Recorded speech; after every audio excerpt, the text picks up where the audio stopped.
リンリン TV のリンリンです。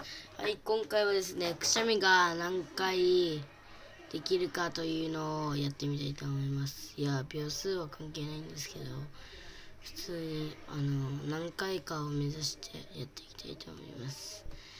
じゃあまずは、1回目指してやってみたいと思います。よーし、スタート。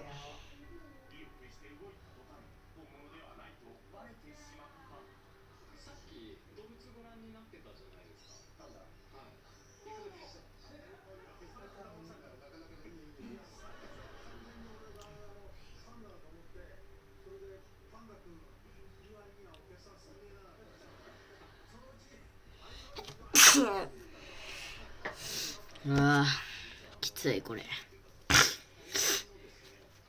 この企画きつい。はい、一回やりました。はい。じゃあ次は、いや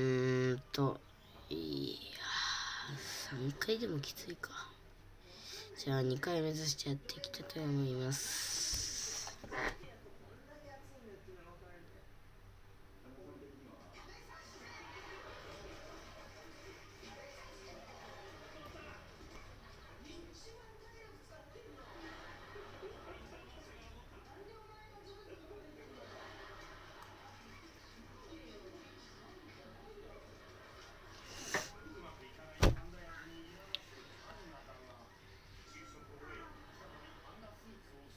2回目は出ませんでした。